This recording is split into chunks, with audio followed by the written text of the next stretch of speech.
Here she goes again. Hide your face, hide your neck, duck your head, wear an NFL football helmet when you are playing in a game versus DiJonai Carrington. Fresh off of clotheslining, a Kane and Undertaker clothesline from hell that she delivered to Sophie Cunningham, this girl is right back on the court, hitting people upside the head once again. Hands up, swipe for the ball with our right hand, while poking the player in the eye with the left hand. The eyeball. We're poking eyeballs out again. Is that what we're doing? We're eye gouging again. There comes a point in sports when a series of incidents stops looking like simple bad luck and starts feeling like a recurring pattern. And DiJonai Carrington may have reached that point. Just 4 days after being ejected for a flagrant 2 against Sophie Cunningham, she returned to action against the Golden State Valkyries. And during that same game, she was involved in 2 additional incidents where her hands made contact with opposing players in concerning ways. One of those plays resulted in contact with Cecilia Zanalissini's eye. The other made contact with Tiffany Hayes around the mouth.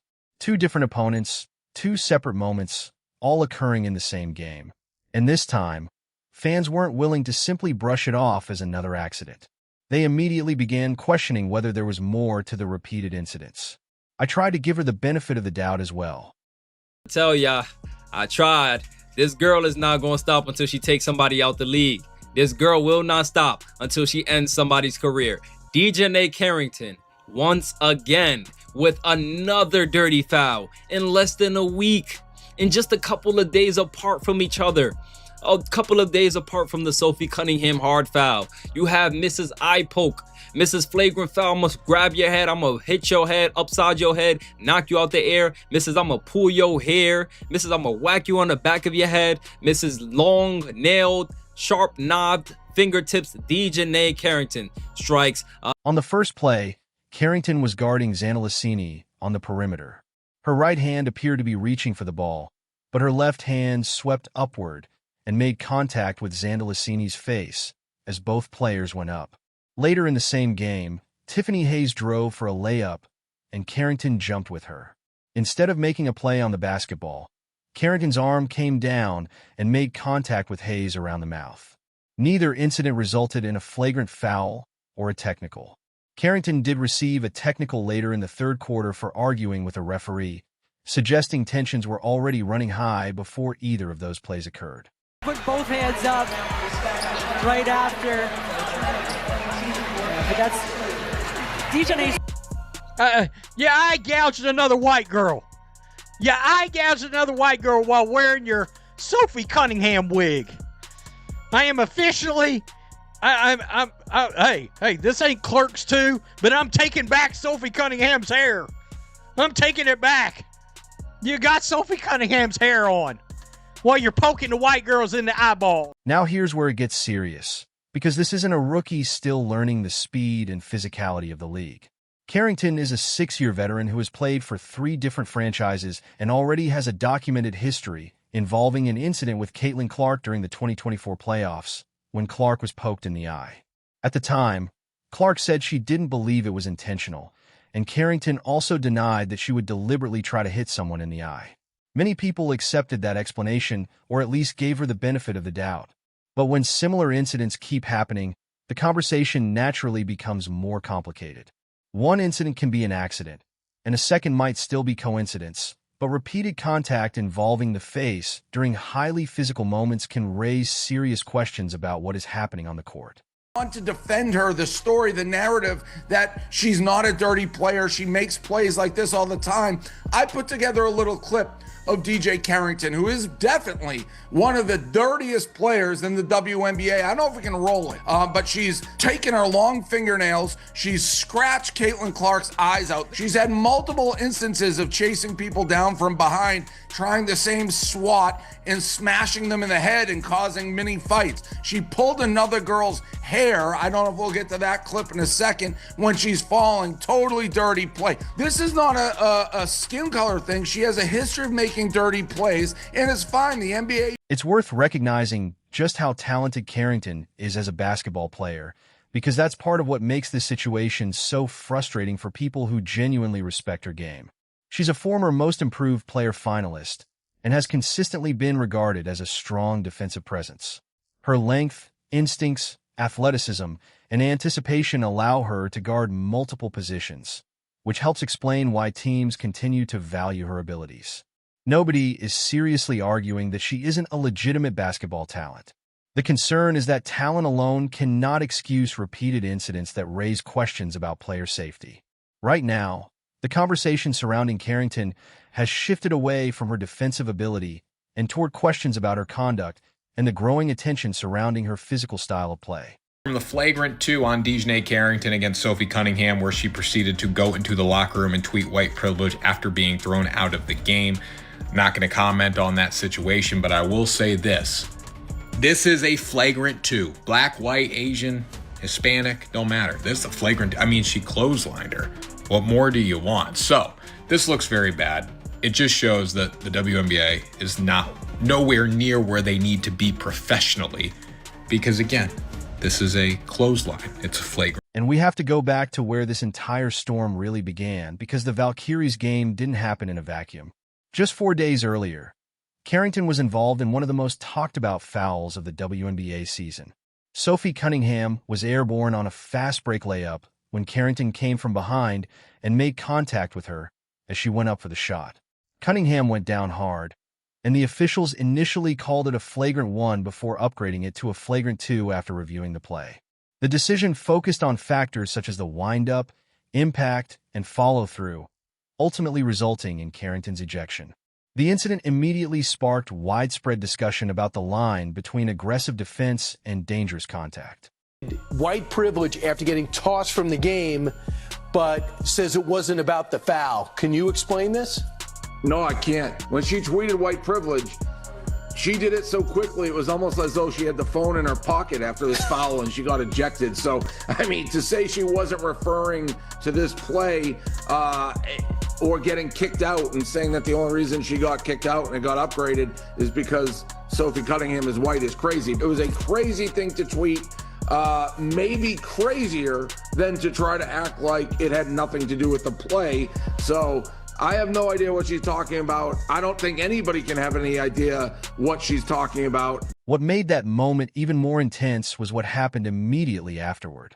Cunningham got back to her feet and confronted Carrington, forcing teammates from both sides to step in and separate the players.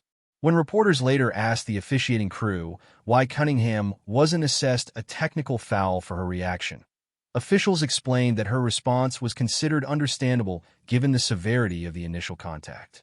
That explanation added another layer to the controversy, because it suggested the officials viewed Carrington's foul as serious enough to justify the emotional reaction that followed.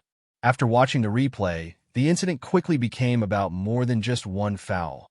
It became part of a much larger debate over physical play, player safety, and accountability in the league. When it comes to DiJonai Carrington, here she is on the floor being dirty once again. The girl cannot help herself at this point. She can't help it. Take a look at this. Okay, you swing at the ball, but then you hit her all in the face with your other hand, and then you put your hands up like you didn't do nothing. You hitting her all in the face. Look at this. Watch her left hand. The right hand right here went to the ball. Watch this left hand. Like, dude, what are you doing? What are you doing, man? What are you doing? Enough. When is enough with this chick? Come on. Come on. You hitting people in the face. It's over and over and over. How many times do we have? Now think about the timeline. Carrington scored 8 points in 4 minutes off the bench before being ejected in the first quarter following a foul that officials deemed excessive. Then, just 4 days later, she was back on the court and involved in 2 separate incidents involving contact with opponents' faces in the same game. That sequence has fueled a much bigger debate about her style of play and whether the incidents should be viewed individually or as part of a broader pattern. One controversial moment can happen in a physical sport, but repeated incidents naturally draw more attention and scrutiny. And that brings us to a tweet that has been circulating widely since this controversy began, one that highlights something statistics alone don't fully capture. It says, Trajectory for DJ Carrington's basketball career is not looking good. 15 teams, and in the past 2 years, Connecticut let you go. Dallas didn't want you around Paige. Cheryl Reeve didn't want you back. Steph White didn't want you, and Chicago committed to you. Whether that number is exact or exaggerated for effect, the underlying point is what's resonating with people. Looking at Carrington's career path, she was drafted by Connecticut in 2021, traded from Connecticut to Dallas in February 2024, later moved from Dallas to Minnesota, and eventually landed in Chicago on a one-year deal. That kind of movement naturally attracts attention, especially when each transition is viewed through the lens of her on-court reputation.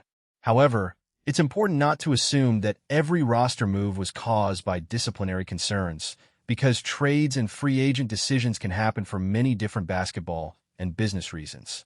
Still, the frequent changes have become part of the broader conversation surrounding Carrington and her career. DiJonai Carrington damn near decapitated Sophie Cunningham's head. And even though she bloodied Sophie Cunningham's mouth, and even though she got ejected and ran straight to Twitter after being assessed a Flagrant 2, and putting white privilege in caps while tagging the Indiana Fever, we the public, we the fans of the WNBA, we the fans of Sophie Cunningham, and we the fans of good basketball, we're just stupid because we inferred that DiJonai Carrington tweeting white privilege, of course, had something to do with the Flagrant 2 and the ejection.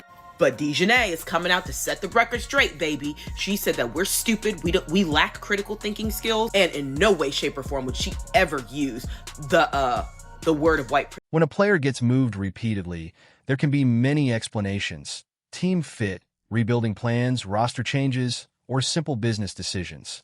It would be unfair to assume that every move was connected to disciplinary concerns without evidence. However, the short-term nature of Carrington's latest contract has still become part of the public conversation about her future.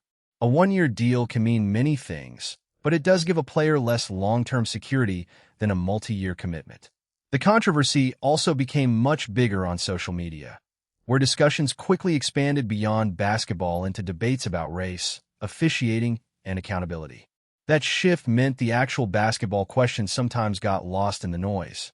Now, with additional incidents drawing attention less than a week later, the pressure is increasingly on the league to show that its standards for dangerous contact are applied consistently. If the WNBA says it has strict rules regarding player safety, this situation becomes a test of whether those standards are enforced consistently, regardless of the player or circumstances. Look at y'all favorite player. Went over to one of the officials, as you see Sarah Williams there. She trying to make it seem like a fan did something crazy to her, right? While I watch. At the moment. Look at what y'all looking at.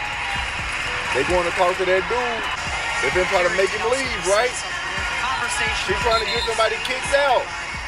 So he getting up. He end up leaving, right? He end up leaving. So they got to investigate. They got to investigate. Now look at the fourth quarter. Look at who you see back 10 out there. He's sitting right there. That's him right there. And see, these are the type of games that they play when they in the wrong, right? And it's not a coincidence that this stuff is happening, because she's been dirty forever. But has she been getting people kicked out like that, or attempting to get people kicked out like that? No. Now all of a sudden, now it's time to start kicking people out. Fans have clearly moved beyond saying Carrington simply had a rough game. The conversation is now focused on whether there is a broader pattern to her physical play. The nickname "Eye Poker," which emerged after the 2024 incident involving Caitlin Clark, has resurfaced with renewed attention following the latest controversy. This time, however, the discussion involves multiple incidents involving different players within a short period, making the scrutiny much more intense. The accountability question has also become part of the debate. After the Cunningham incident, Carrington posted about white privilege from the locker room, which shifted much of the public discussion toward race and social issues. Regardless of the intent behind that post, it meant the central basketball question, whether the contact was dangerous and whether similar incidents were becoming a pattern, was overshadowed for several days.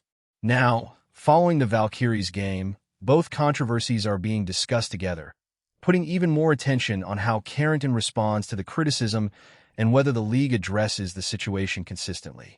Guys, bow, went for the ball. I mean, like, where, like, there's no, you hit the ball on that one, and right here, like, it's like, all right, I missed the ball, now I gotta smack you. I like, come on, guys. Like, and I know the community is gonna say she went for the ball. She went for the ball. Yeah, I mean, I know her head might be shaped like a ball. We all, you know, it's a similarity there. But there's no way DiJonai Carrington continuously gets away with this time after time after time. Like, the compilations, DiJonai is not good. It's not good. It's not good for you. It's absolutely not good for you. You're poking people in the eye, flagrant fouling people. Like, what are you doing? You swipe for the ball and then you smack the right in the eyes. Like, this is... There's also a fairness conversation here that shouldn't be ignored, because it isn't only Carrington's reputation that is affected whenever incidents like these happen. Zandalicini still had to finish the game and continue competing after the contact, while Hayes was involved in another physical play that drew attention because the ball was nowhere near the point of contact. Cunningham's earlier incident also left the game surrounded by tension, requiring teammates to step in before the confrontation escalated further. These aren't simply numbers on a stat sheet. They involve real players dealing with physical contact during competitive games. That's why the debate has become less about one isolated moment and more about where the line should be drawn between aggressive defense and contact that officials believe crosses the rules. Carrington break more WNBA rules by being on her phone while being ejected. That is a widely spread rumor that started basically after the game and went into overnight. That she should be suspended because she was on her phone after being ejected, and then somebody shared this rule or a screenshot of WNBA rules. So I went to the rules myself. It's a 91-page document, and I've been searching every keyword and every possibility to try to find this rule that they're saying exists. That players aren't allowed to be on any electronic device or their phones 30 minutes before the game or up to 30 minutes after the game. Then there's another part of the story that has added a completely different layer of controversy. After the ejection, clips and claims began circulating online, suggesting that Carrington may have been seen using her phone while still in uniform during the game.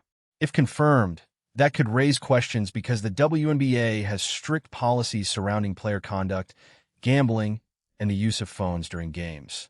The league has also faced increased scrutiny over anything connected to betting, especially after previously addressing promotional content that reference gambling. However, it's important to distinguish online claims from confirmed facts. Unless the league or another reliable source verifies that Carrington actually violated a rule, the allegation remains unconfirmed.